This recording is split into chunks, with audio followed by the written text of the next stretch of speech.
From the CISO Series, it's Cybersecurity Headlines.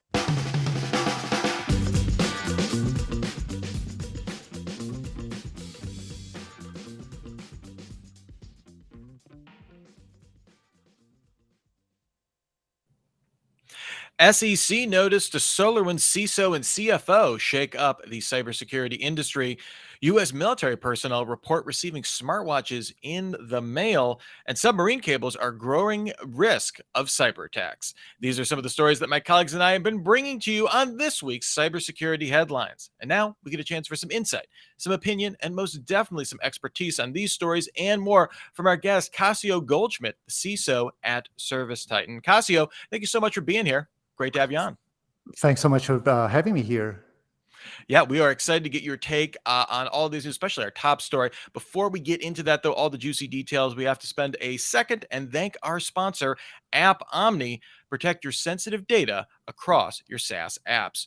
Remember, you can join us on YouTube Live. To do so, go to CISOseries.com, hit the events dropdown, and look for the Cybersecurity Headlines Week in Review image. It is the third one down. Your eyes do not deceive you. Just click on it to join us. That goes for any week, including this one. We've got about 20 minutes, though, so let's jump into it. The big story this week, SEC notice to SolarWinds CISO and CFO are shaking up the cybersecurity industry.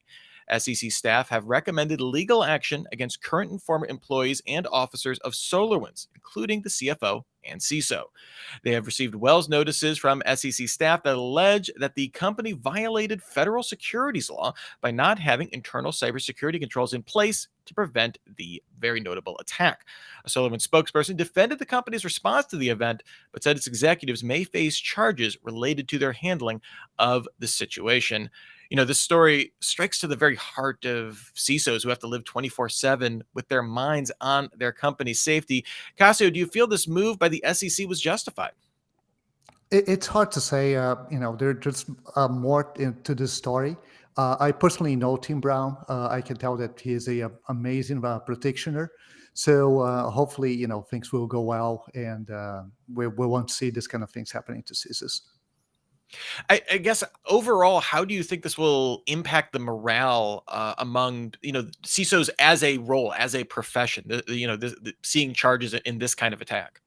Yeah. So the first thing that happened was with Uber and Joe, and now with Yeah. Tim Brown, right? So I think CISOs are very distressed about this story, and I see a lot of talks in different groups they am in, and everyone wants to understand what's going on and how this can impact the community.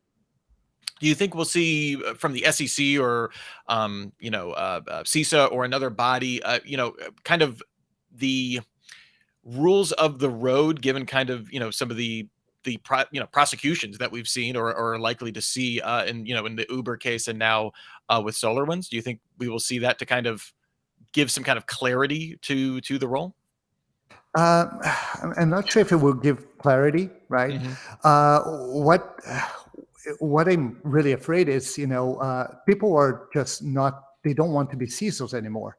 Once I saw Alex Stamos talking about Yeah. the career, and he said, people should aim for senior director instead of CISO because you don't have to deal with all these kind of things that are going on these days.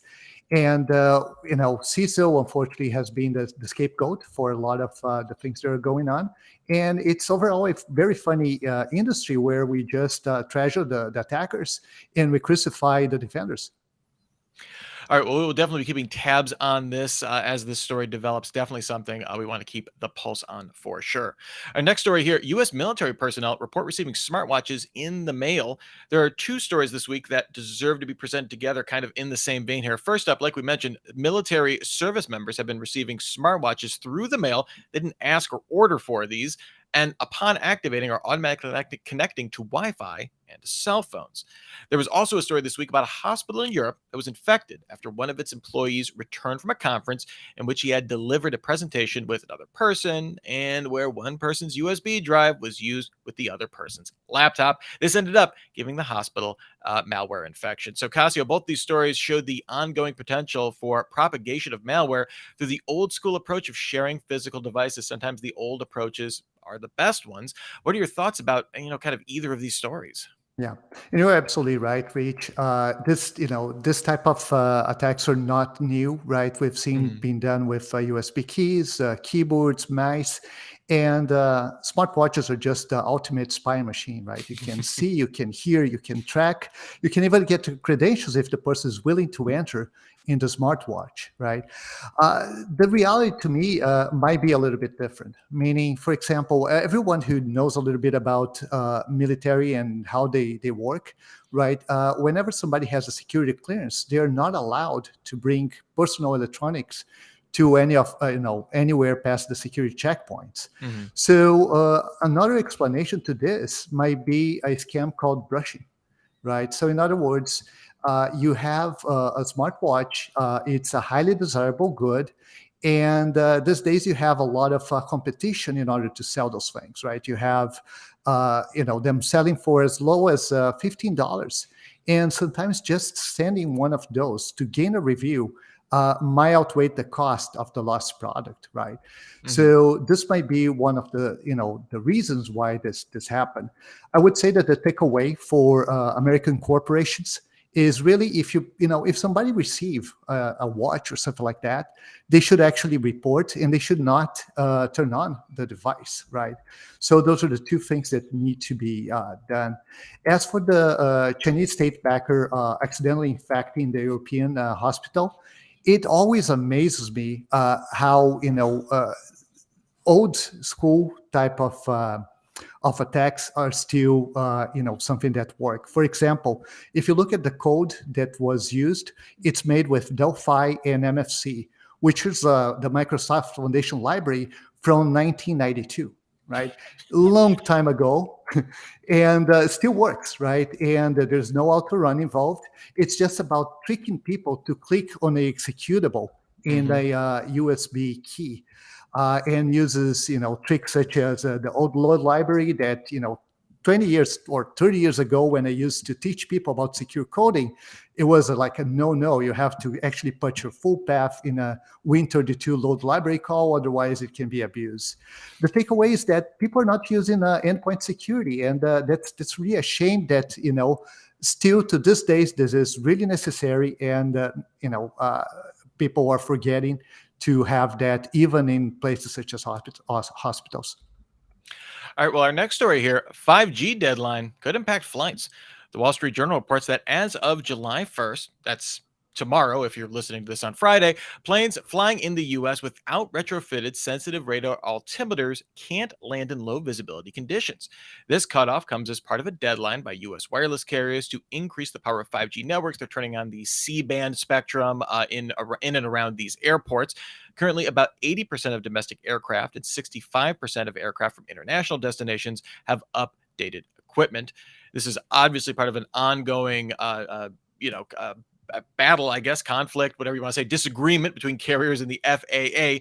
Caught in the middle are the conflicting challenges of keeping equipment current while managing costs in a highly competitive environment. A lot of threads of this issues here. I'm curious, Cassio, what are your thoughts on this? Yeah. So first, what a great day to start doing this, right? Right before a holiday. I mean, who is actually looking at those things? But having said that, I think it's a calculated risk, and sometimes in security, you have to take those, right? Mhm. Always to me, it feels like when I'm flying on a plane, I always thought the newer technology would be safer, but in this case, it's actually the opposite, right? The new technology is really the threat here. But the frequencies are not the same. They are, Mhm. close to each other, but they are not the same. They are creating buffer zones to prevent things from going wrong, right? And there's a prohibition on landing in low visibility if the plane is not properly equipped. Yeah. If you look at the impact, as I mentioned, right, it's just against two airlines, Delta and JetBlue. It's about 20% of the fleet for Delta, and I believe a lot less for JetBlue. And it really impacts the smaller planes, right? The planes with single aisle, the planes with that can carry up to 220 passengers. So I think we're good to go. I just wish that they choose a better date to actually test planes, right? Because it is a very busy date in the U.S. Yeah, I guess if you need to rip the Band-Aid off, I guess do it in the most painful way possible. Yeah, to me, this has always been about two industries that are just on completely different risk profiles, right? Like kind of butting heads into be like, no, no, we all agreed to turn on the spectrum, and they're conflicting with a zero risk or as close to zero risk industry as possible. And not that So they didn't, wait for a year in order yeah, to do that, right? yeah, exactly, exactly. Well, our next story here: Windows 11 gets a passkey manager. The latest Windows 11 Insider build includes an integrated passkey manager, allowing users to sign into accounts with Windows Hello. Microsoft says this will allow for a broader range of native Windows Hello logins across sites and apps using face or fingerprint biometric authentication, and failing that, you can use a PIN or a phone as kind of your factor to use the passkey. The build also brings a passkey manager into Windows settings, so you can see what passkeys are on your machine. So Casio, just looking for kind of your take on kind of this adoption of passkeys we're seeing. All of a sudden, it seems like we are in this rush now to really deploy this password replacement. A lot of people looking forward to it. I'm curious if you have any worries about maybe people becoming too reliant on them, adopting them too hastily. Like is there anything that we should maybe like just tap the brakes? I'm not saying pump the brakes. I'm just saying maybe slow down a little on this. No, actually, I'm pretty in favor of Mm. things such as passkeys. So I believe they actually take care of the two biggest problems that you see in the Verizon data breach report, which is stolen credentials and phishing. Passkeys are phishing resistant, and to a protector like me, it sounds like music to my ears, right? Because it is a problem for not only the company I work for, but for every single company across the industry. So the fact that we were able to actually come up with standards such as WebFN and have people adopting is really nice. In addition to that, the standard supports things such as face recognition, fingerprinting, fingerprints, and so on, which really makes things a lot more convenient for our users in general. So, my thoughts are, kudos to the companies that are already adopting this, such as Google, Microsoft, Apple, Best Buy, eBay, and hopefully we'll see more of that. Yeah, that vendor or website of it is the stuff that really excites me to get on board with that. We've seen like kind of like I'm thinking like solutions, like PayPal, Apple. Like we've seen like e-commerce stuff. The rollout of that is very inconsistent. I'm hoping for security reasons that they can roll out passkeys because I think that'd be a game changer for a lot of just on a consumer level. Like I'm super excited for that. All right, before we move on to our next story, a word now from our sponsor, App Omni. Over provisioned users could expose your organization's most sensitive data. Just a single attack on one of those users may compromise your entire SaaS estate. With App Omni's identity and threat detection capabilities, you can detect and respond to suspicious activities within your SaaS environment. Gain visibility into over provisioned users, the SaaS data they have access to, and receive guided remediation. Get started at appomni.com. Our next story here, we have a little bit of an aviation theme here. Third-party vendor hack exposes American and Southwest Airlines data. A breach of pilot credentials third-party application has affected data of more than 8,700 pilots at American Airlines and Southwest Airlines. The breach, discovered on May 3rd, was limited to the vendor's systems and reportedly did not compromise the airline's network. American Airlines breach notifications revealed that social security numbers, driver's license and passport numbers, dates of birth, airman certificate numbers, and other government details or government identification details were exposed. Southwest said they have discontinued the use of the third-party system in favor of an internal portal managed by Southwest. So, two interesting issues at play here. Firstly, the theft of pilots' PII seems to have some ominous potential there. Seems like they got the whole kit and caboodle there. And then there's the decision by Southwest to internalize their process.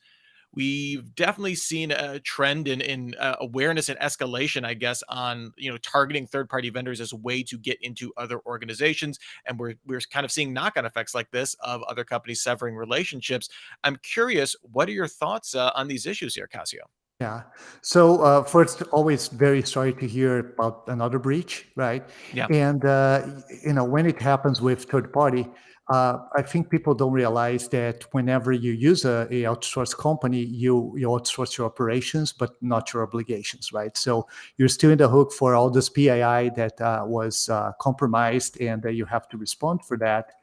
And with that, it's really important to have a strong vendor management type of capability in your environment, right? So if you think these days, if you are a cloud native company, if you are a SaaS type of company, you live by third parties, and it's really important to make sure that they have the same type of security level that you have in your company. And that means doing contractual, making sure the contracts cover all the security practices that you follow in your company, that you perform continuous assessment, right? And that, quite frankly, you also have a plan for a breach on a third party. So you're ready to ask the right questions and so on. As to bring things internally, it really depends. I personally don't think it's necessarily a solution, and if you can work with the third party and really make sure that they actually follow good practices, you might be better off. And one example is just the fact that a lot of companies move to Amazon, Google, Microsoft, and so on, and they are much more secure than when they had their own data centers. Yeah, I'm wondering in the Southwest case, if you're trying to, spin up or stand up something like that, like extremely quickly. My first thought is that introduces a whole other, like you're not doing a full technical audit. You're doing this in an emergency. That's kind of the worst case to stand up something like that, right? Yeah, it sounds really reactive. All right. Well, we will see if there are any knock-on effects and kind of some related stories in the weeks to come. Our next story here: submarine cables are growing at risk of cyber attacks. Researchers from Recorded Future say that recent geopolitical developments will increase the risk that submarine cables will be targets of sabotage or even espionage attacks. An estimated 99% of intercontinental internet traffic and data and voice communication is transmitted through fiber optic submarine cables laid along the ocean floor. We've recently seen the destruction of the Kakhovka Dam and the Nord Stream pipeline that show how infrastructure, makes a great target in war. This is certainly not specific to recent conflicts. This is kind of throughout all of time, but we're seeing infrastructure change. Cables between Taiwan and Matsu are believed to have been cut in intentionally. And in April 2022, the U.S. government revealed it had thwarted a cyber attack on an underwater cable linking Hawaii and the Pacific region. Cassio, do you feel that submarine internet cables require greater protection, or do we have sufficient redundancy to make this at least a manageable issue? That's yeah. Looking at solutions, there are a couple of things that you can do, right? So as you mentioned, redundancy is one of the possibilities, right? But there's the cost, right? Yeah. So that's one of the problems. The other one is just to invest in alternatives, right? Use satellite communications, at least for emergencies. There's the speed limitation that comes with it, and it can be affected by the weather, but it's good to have at least some secondary, different out of band way to communicate if really needed. The other potential solution is just to start enhancing the monitoring and surveillance of cable areas, right? Mhm. Although it might sound like it's a little bit cheaper in the beginning, you have to deal with the cost of constant monitoring and just the false alarms that can happen, and how to deploy things to verify that it was indeed a false alarm. It's just sad that one solution would be to do international regulations and corporations. However, given the current tension in regions such as Taiwan, Yeah. that might not be achievable. Yeah, that is a whole hornet's nest when we're talking about international cooperation. So, definitely though, it with kind of the increasing prevalence and practicality of satellite-based internet solutions. Hopefully, like you said, at least for emergencies, that's always an option. All right, in our last story today, the U.S. is considering more AI chip export bans. This comes from the Wall Street Journal, and sources say the Biden administration has begun considering new restrictions on Chinese access to accelerator chips for AI workloads. This could codify the Commerce Department's export controls, stopping shipments from NVIDIA and other chip makers as early as next month. NVIDIA has already accounted for this in some ways, already selling lower spec AI accelerators specifically for the Chinese market, although the Wall Street Journal reports that these even lower spec cards could be caught up in these new export controls. So Cassio, this action is designed to help, kind of clamp down on Chinese access to the semiconductor supply chain generally, and its effects could certainly impact internal sales to the Chinese market. Do you feel that such an action will succeed in freeing up supply chain as intended, or any kind of, security effect knock-ons perhaps seen by the Commerce Department? Yeah, hopefully, I hope it, this doesn't move forward. Hmm. One thing is about, to consider is that if you look at China, the number of people with above average IQs is bigger than the entire population of the US, right? And we all know that, from using AI so far and the great advancements that we've seen to date, it really creates a significant boost in productivity. Right. So this might be the competitive advantage that the US needed in order to stay ahead from China and the large population that they have that, could overtake as the number one nation in the world. So, having said that, and that might be a reason why this export is really, ban is really happening. I am against export bans because it really reminds me what happened with crypto in the past, that we have export bans and, it didn't go anywhere, in my opinion. And there's a opportunity for a new NVIDIA to be created in China and actually, be better than our NVIDIA. If you consider history, right, you had World War I, where Germany was prohibited from building military aircrafts. And companies such as BMW, which was a aircraft company, start building cars. Fast forward to the future, all the luxury cars are dominated by German companies. You have Audi, you have BMW, you have Mercedes, and so on. So really, I think there's a fear that this might be an opportunity for HiSilicon, Huawei subsidiary, to become a relevant player. Yeah, it's forcing, that industry to mature at a rate, kind of across the board, from chip making to, to these more advanced designs and stuff like that, kind of putting them in a pressure cooker. And yeah, you're absolutely right. History has shown that can have some long-term effects for sure.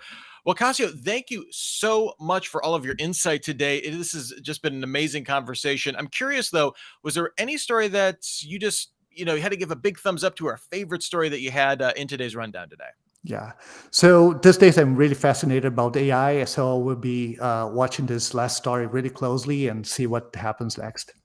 Definitely, definitely. All right. Well, Cassio Goldschmidt, the CISO at ServiceTitan, where can people find you online? And is ServiceTitan hiring? Yes. So the best way to contact me is through LinkedIn. I think my page is it's being showed right here. And yes, we're hiring.